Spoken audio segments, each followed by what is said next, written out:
La lectura de este miércoles de la segunda semana de Cuaresma está tomada del libro del Éxodo, capítulo 17, versículos del 1 al 16. En la que el desierto se convierte de nuevo en aula de fe. El pueblo sediento murmura, la arena reseca no solo los labios, sino también la memoria de las promesas. Entonces de la roca herida por la vara de Moisés mana agua inesperada. Allí donde parecía reinar el abandono, brota la fidelidad divina. La dureza de la piedra cede y el corazón incrédulo es invitado a hacer lo mismo. La sed revela la fragilidad humana, el agua la paciencia inagotable de Dios. Pero el capítulo no concluye en el manantial, sino en la batalla. Mientras Josué combate en el valle, Moisés ora en lo alto. Cuando el cansancio pesa, otros sostienen sus manos. La fe es tarea compartida, comunión que impide que la esperanza se desplome. Agua de la roca y estandarte alzado, dos signos de un mismo misterio. Dios no elimina el desierto, pero lo habita. No evita la lucha, pero la atraviesa con su presencia. Allí, entre la sed y la espada, Israel aprende que su historia no se escribe solo con pasos y combates, sino con confianza y con el altar erigido al final. El Señor es mi estandarte. Queda grabada esta certeza. La verdadera victoria nace siempre de lo alto. Primera lectura del libro del Éxodo. En aquellos días, toda la comunidad de los hijos de Israel se marchó del desierto de Sin por etapas, según la orden del Señor, y acampó en Refidim, donde el pueblo no encontró agua que beber. El pueblo se querelló contra Moisés y dijo: «Danos agua que beber». Él le respondió: ¿Por qué os querelláis contra mí? ¿Por qué tentáis al Señor?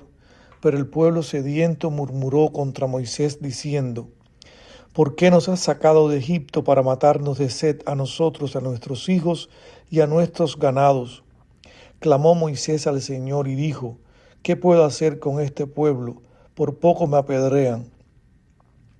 Respondió el Señor a Moisés: pasa al frente del pueblo, toma contigo algunos de los ancianos de Israel, empuña el bastón con el que golpeaste el Nilo y marcha. Yo estaré allí ante ti junto a la roca de Horeb. Golpea la roca y saldrá agua para que beba el pueblo.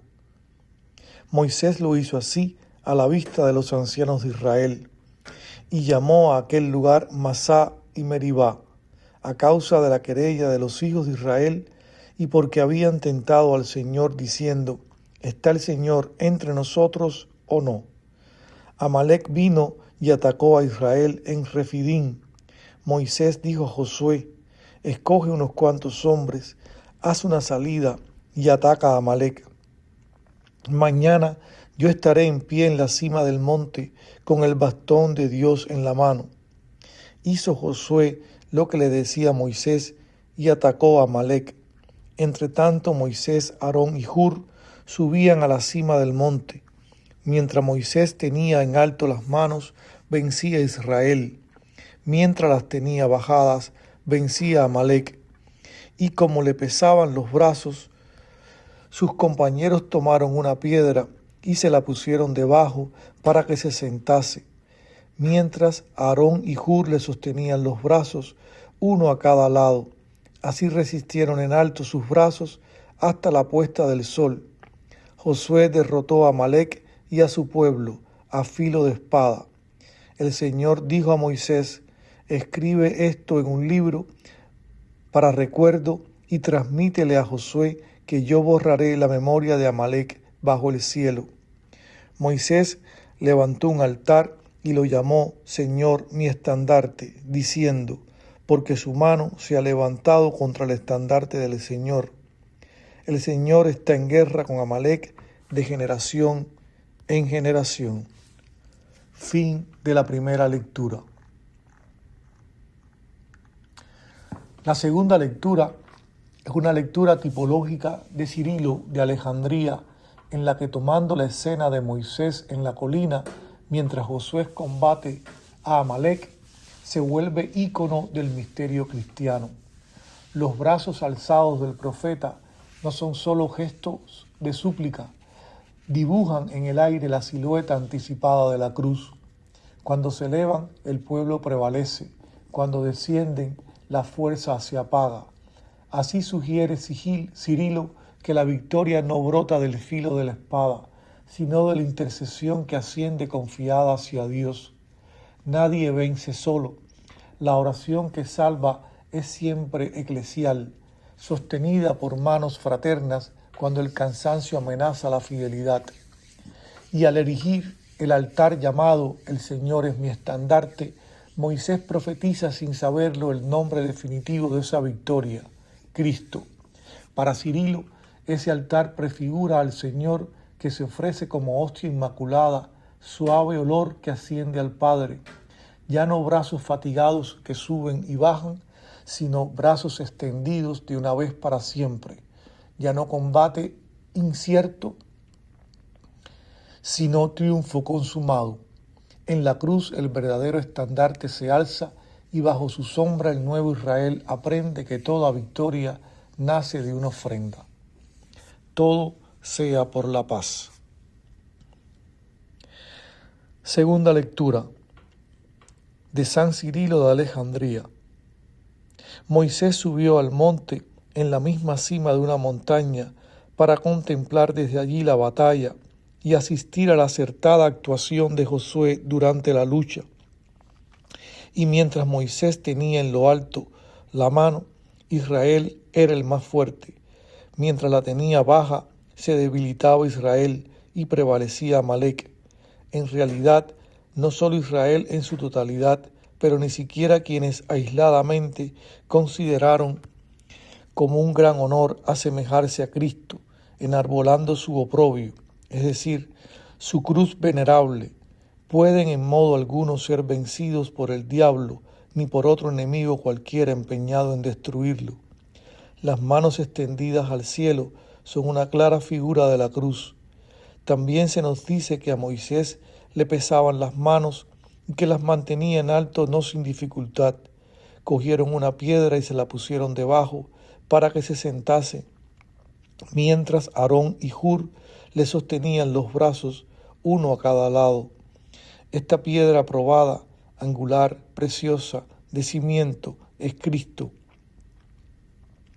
sobre la cual se sientan extendiendo las manos, es decir, tomando la cruz los israelitas más dóciles y obedientes, aquel pequeño resto según la gracia de la elección que es confirmado y conservado por Cristo, juez y sumo sacerdote, a la vez del que Hur y Aarón eran figura.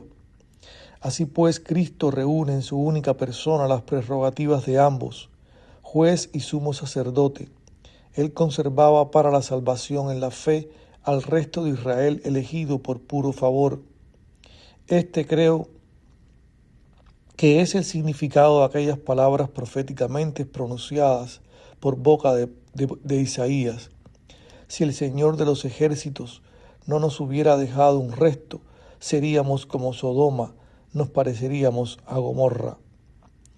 En efecto, cuando cayó Amalek, que ofrecía resistencia, el Señor dijo a Moisés: escríbelo en un libro de memorias y léeselo a Josué, pues aquellas brillantes gestas de Cristo debían ser confiadas para continua y eterna memoria a los escritos de los santos evangelistas. Se ordenó además que este escrito no se lo leyera a Josué, pues las gestas de aquellos santos varones, cual dones celestes o como alabanzas y encomios, están dedicadas a Cristo. Desbaratado pues y vencido Amalek, Moisés levantó un altar a Dios y lo llamó Señor mi estandarte. También este altar es figura de Cristo, pues es Cristo quien se constituyó en Señor nuestro y en nuestro estandarte, al develar al príncipe de este mundo, al aplastar el poder de la muerte y al ofrecerse a sí mismo por nosotros como hostia inmaculada de suave olor para Dios Padre. Por tanto, aquel altar fue figura de Cristo, cuyo nombre adecuado y verdadero es Señor, mi estandarte. Fin de la segunda lectura. Dios Padre bueno, que en el bautismo has revestido de Cristo a tu siervo Pedro Arrupe y lo llamaste a su seguimiento en suma pobreza espiritual en la compañía de Jesús, escucha benigno nuestra oración. Él se entregó a ti plenamente como misionero y guía de sus hermanos, tanto en la salud como en la enfermedad. Movido por el Espíritu Santo, lo has puesto al servicio de la fe, convirtiéndolo en maestro de discernimiento y dócil servidor de la justicia del reino. Con confianza te rogamos que a imitación de Jesucristo pobre y humilde, a quien amó entrañablemente, el Padre Arrupe pueda ser reconocido como modelo de vida evangélica y testigo de cómo ser profetas en el mundo, animándonos a ser en toda cultura hombres y mujeres para los demás. Por su intercesión y para tu mayor gloria, te pido ahora esta gracia particular.